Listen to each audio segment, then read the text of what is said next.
Welcome to the Heart-Led Business Show, where compassion meets commerce and leaders lead with love. Join your host, Tom Jacobs, as he delves into the insightful conversations with visionary business leaders who defy the status quo, putting humanity first and profit second. From heartfelt strategies to inspiring stories, this podcast is your compass in the world of conscious capitalism. So buckle up and let your heart guide your business journey. Ladies and gentlemen, take a seat and tweet a greet for our nimble number knight, the chuckling Charles J. Reed, a heroic Vietnam vet and former IRS Advisory Council member who crunches cash calculus and tax tasks with charisma and charm. It's not all dollars and cents with Charles. He's mastered at making payroll a parade. So butter your earbuds as he shares the heart-throbbing hustle behind his brainchild, Get Payroll, right here on the Heart-Led Business Show. Charles, thanks for joining me. Tom, thanks for such an interesting introduction. It's a pleasure to be here. Thank you for having me. Absolutely. That was one of the more tongue twister of introductions that I've had. Thanks for being patient as I went through that. The first question that I always like to ask my guests is, what's your definition of a heart-led business? And I'm an accountant. I'm a CPA. We're numbers people. So I got into business with my wife, and my wife was very much of a people person. So it was her influence that in the beginning that created a lot of what our business is and became. And so a heart-led business is, you can define it in itself, you lead from your heart, but it's one where you value things other than just analytical things. It's very much amorphous. It's not easy to quantify, particularly hard for an accountant, but it is being in tune with your people, both your clients and your employees. Nice. So that in tune with the clients and the employees, what all is entailed with that? Because we hear a lot of the corporate mumble jumble about, people first and things like that. But what does that really mean, especially for you and your company? You accomplish the mission at whatever it takes. That's the first goal. Then you take care of your men. And only after you've taken care of your men do you take care of yourself. So if there's ever a time paychecks have to be shorted, it's mine. If there is a benefit available, it goes to my employees first, not to me. My job is to take care of them, not to take care of me first. And that makes a great deal of difference. Then you apply that to your customers as well, to your clients. You bend over backwards for your clients. One of my favorite sayings is there's never a traffic jam on the extra mile. If you go the extra mile for your clients, you will stand out because your competitors won't. So that's taking care of your employees and taking care of your clients. For instance, our bereavement policy is you take what you need. I'm not going to say you have to do it in 3 days. One of my ladies here, she ended up being the person responsible. Her father died, and she was responsible for everything. It took her several weeks to get it all done. We just paid her. I didn't even think twice about it. Replacing her, the cost of paying her for 2 weeks was a fraction of the cost of replacing her. So why be stupid about it? Yeah, will some people take advantage of it? It may happen. But if you got good people, it's not going to happen often. So It's profitable to do so. What do you then say about the philosophy of paying yourself first? Like that's, a lot of accountants or financial folks talk to business owners about paying themselves first before paying everything else out. How do you balance that versus, thinking of the employees first and paying the employees first? Well, if you pay yourself first, then you're not going to have any employees. So you're going to be very limited in the size of your business. If you don't take care of your employees and put them first, because they are your most important asset, okay? You can't do it all. If you want to be a sole entrepreneur, and a lot of accountants are, they just have an office and they do the work. That's fine. Pay yourself first. Okay? Stiff the landlord. Fine. But if you're going to employ people, you have to take care of them. Otherwise, the morale is going to suffer. You're going to have high turnover, which is training costs and replacements and bad hires and all the other things that go with it. We haven't had to hire anybody in, I think, 5 or 6 years now. We don't have turnover because we take care of our people. They're paid well. I mean, they're not the highest paid people probably that you can find, but they're paid well. We have good working conditions. We don't allow politics to be played. It's a good, happy, friendly environment. We're very understanding. You got to go home and take care of the kid. You go home and take care of the kid. Michael, my videographer, wants to come in and explain, his wife called, he's got to go. I said, go. Your wife called, she needs you, go. I don't need any explanation. Tell me later. Just go. Family comes first. It always has. It should. If you try to tell employees that the business is more important than their family, first of all, it won't work. Second of all, you're an idiot. And third, they won't respect you. And fourth, morale's going to suffer. Fifth, turnover is going to increase. So how much more mistakes do you want, in doing that, in forcing them to choose the business, your business, over their family? Yeah, right. Good luck with that. Yeah, exactly. So why don't we back up a little bit and just tell us a little bit about your current business? We provide payroll and payroll-related services to small and medium-sized businesses around the United States. We're probably the smallest of the national services. We've been in business a third of a century. We started in 1991. In December, it'll be literally 33 and a third years. So we've been around for quite a while. But we provide payroll and payroll-related services. HR helps with benefits, handbooks, consulting, and so on. Our unique selling proposition is compliance. I'm not only a CPA, I'm a U.S. tax court practitioner, which means I can take my clients' problems that the IRS creates to U.S. tax court without involving an outside attorney if I need to. There's about 200 of us in the country that are allowed to do that are licensed that way. Wow. And as far as I know, I'm the only one in the payroll industry, but I may be wrong on that. So we can do things that our competitors can't and won't do. So that makes us very unique. So, from the leading that you do clearly sets the tone for your company and how well you take care of your employees. How do you, as a leader, set that tone? You care about them. Literally, you care about your employees. They become friends. My right-hand person, she's been with me 25 years. That's awesome.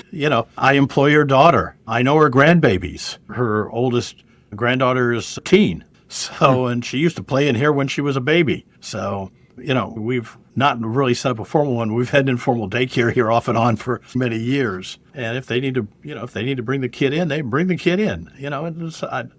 Hell, I've got 5. They're all grown. So, I understand that, being a parent's not easy. Michael just had a baby. I've met his wife. I think I've met the baby, but I'm sure over the course of the next couple of years, baby will be in here a bunch. They always are. So you got to care about your employees. They're not just numbers. They're not bean counters.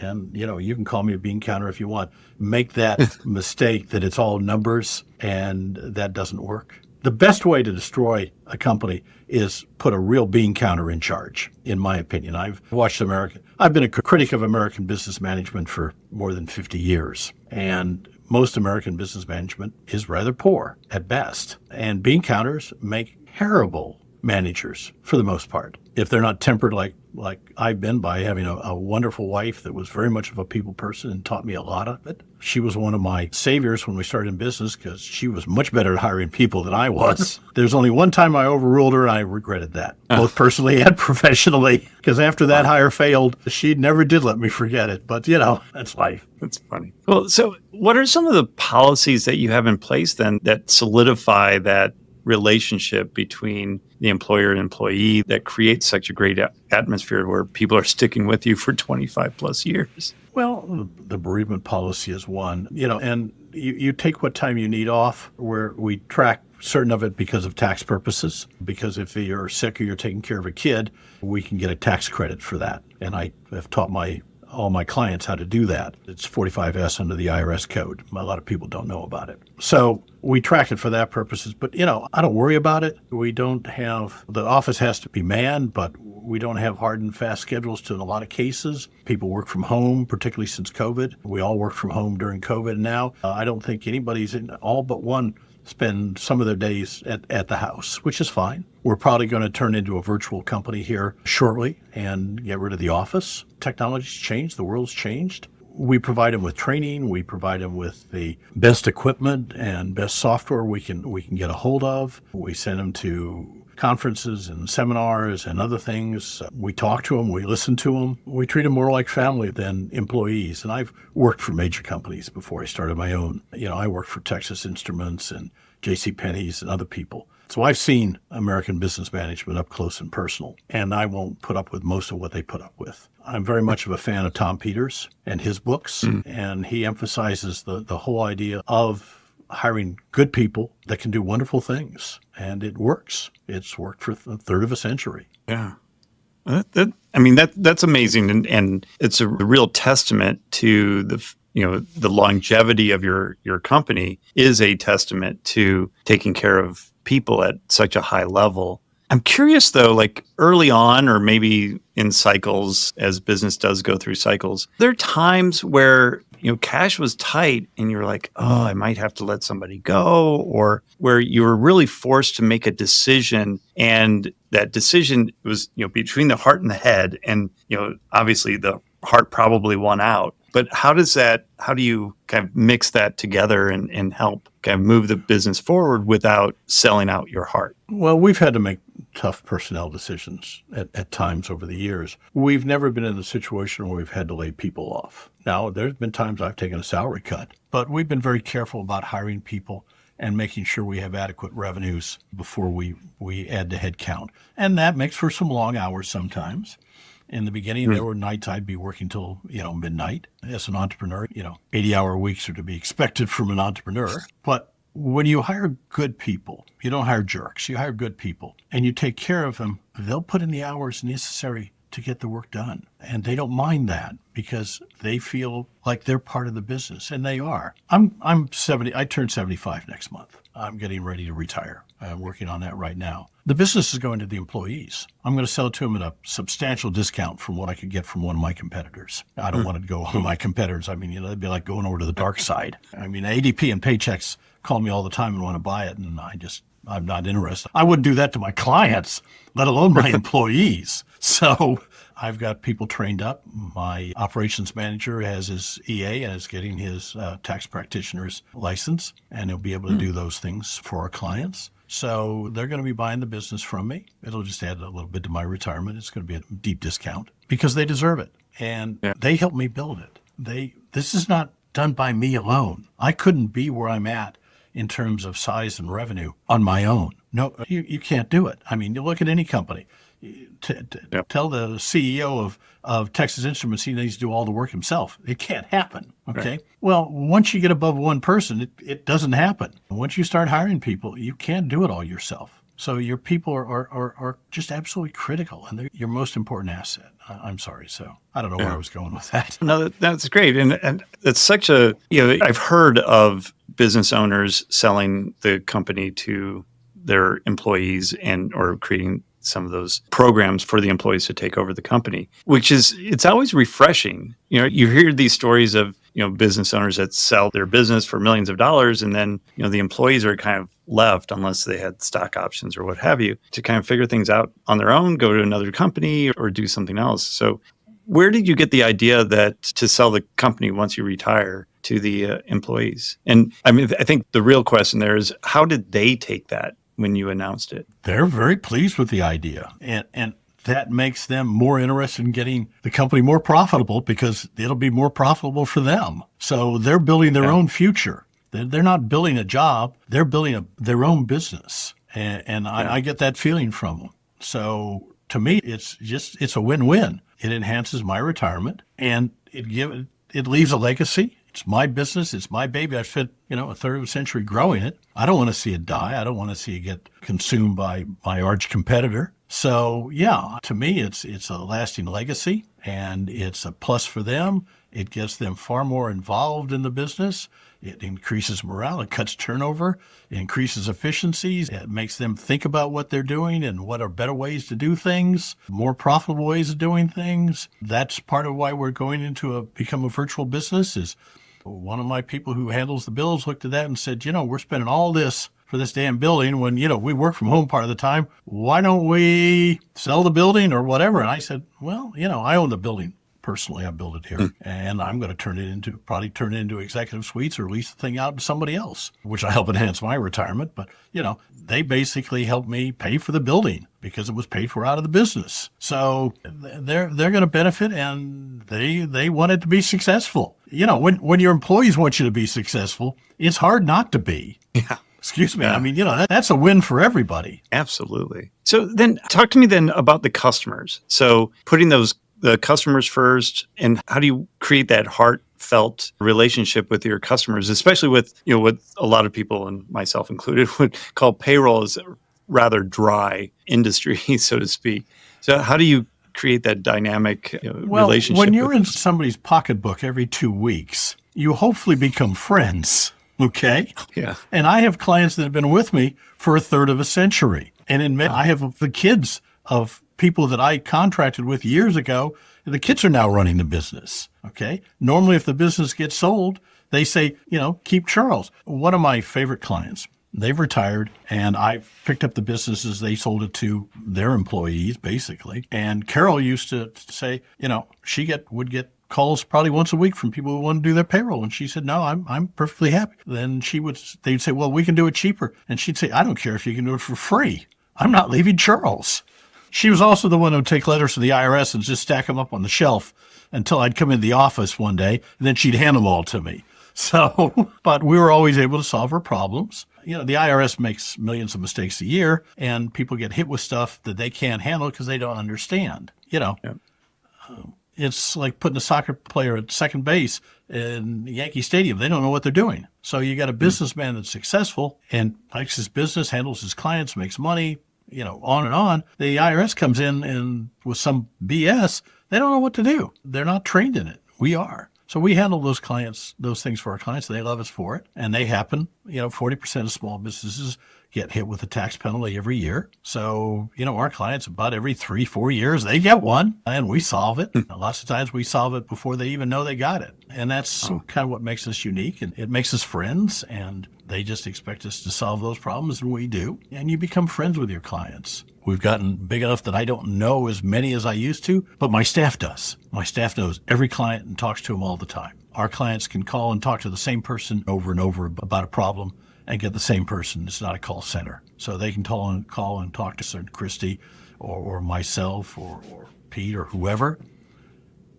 And a week later, call back and talk to the same person that already knows what the problem is. So it makes a difference. Yeah, no, that's great. And, by putting the employees first, they're going to put the customers first, because a happy employee is going to take care of clients. Clients are going to be happy. They're going to refer people to you. The business just grows and grows. So, there's a great case study for having a heart-led business instead of just looking at the numbers and just being that bean counter that just, you spent too much on paper this year, so let's stop using paper altogether. Just some of those decisions don't make sense. You should be using 2.3 rolls of toilet paper per employee per month. You're up to 2.4. You got to cut back on using it. Yeah, exactly. Look, I'm a bean counter. I'm an accountant. I understand how all this works, but it's a mistake to manage that way. You've got to manage using your heart. You've got to manage by loving the people that you work for and work with, and cherish them, because they are the most important thing outside of your family that you're ever going to have as a business owner. And if you don't take care of them, they won't take care of you. And I've worked for some terrible bosses over the years. Haven't we all? So what is one big piece of advice, other than obviously taking care of the employees very well, that you would give to another heart-led business that might be struggling right now with making those choices between maybe selling out a little bit and because they need to make payroll next week? Those are going to fail. It happens. You've got the wrong product in the wrong market or the wrong message. It happens. And I feel for those people, and I understand it. I've seen it. It's happened to some of my clients. So you start again. Life goes on. It's not the end of the world. Do the best you can. Take care of your people. Motivate them. Keep morale up. You'll be amazed what can happen. If it comes down to it, sit down with them and talk to them and say, hey, look, we're going through some hard times. This is why. This is what's happening. We need to do this, or we need to close the doors. If you guys want to work with me and do this, if it works, in the end, you'll get rewarded. If it doesn't work, well, we tried. And sometimes you just have to be honest with them. Honesty goes a long way rather than trying to hide it. Yeah, that is so true. When you're transparent about what's going on in the business, employees really appreciate that. The first business that I had, I was just very closed off, and I wouldn't tell the employees. And, we almost went broke in the first 6 months for a number of reasons. But once I changed that whole mentality, the business took off, and, it really helped out quite a bit, just having a different mindset when it came to the employees and sharing information with them. And one thing is, You think you may be hiding things from your employees. It's like your children. You probably aren't. They know. Everybody knows. Cool. So, Charles, how can people learn a little bit more about your business and kind of the movement that you've created there with your company? We're all over the web. We're all over YouTube. We have a lot of educational videos and a lot of fun ones. My staff has a good time making up some fun videos and some satires and so on and some takeoffs. We have a Godfather one, and we have a 2001 A Space Odyssey one, and we do a Halloween video every year. And the last one with the IRS as the Army of the Living Dead is kind of fun. Great. I'm sure they appreciate Get Payroll. that. Well, I know that. I knew the last commissioner. I don't know the current one, but yeah, we have fun with the IRS. But yeah, getpayroll.com. We're all over the web. The phone number is 972-353-0000. Punch 1 for payroll. And if you want to talk to me, just ask for Charles. If I'm in the office, I'll talk to you. That's very gracious. I don't think I've had anybody share their phone number on the show before, but we'll link all that up into the show notes, along with how to reach you on social media as well. So, Charles, this has been a great conversation. I love what you've done, especially in such a kind of a steady industry. I was going to say boring industry, but a steady industry as payroll is. To create a really nice heart-led business is really refreshing. So thank you for sharing your story with us, and thanks for being on the show today. My pleasure, Tom. Thanks for having me. Absolutely. And to our show listeners, thank you so much for listening and watching to the show today. We really appreciate it. So make sure you're checking out what Charles is doing, and all that information is going to be down in the show notes. And then also, if you could do us a favor and share the show with a friend or family member that could use the advice that Charles shared with us today, that would mean a lot to us. It would mean a lot to Charles too, I'm sure, as well. So until next time, lead with your heart. You've been listening to the Heart-Led Business Show, hosted by Tom Jacobs. Join us next time for another inspiring journey into the heart of business.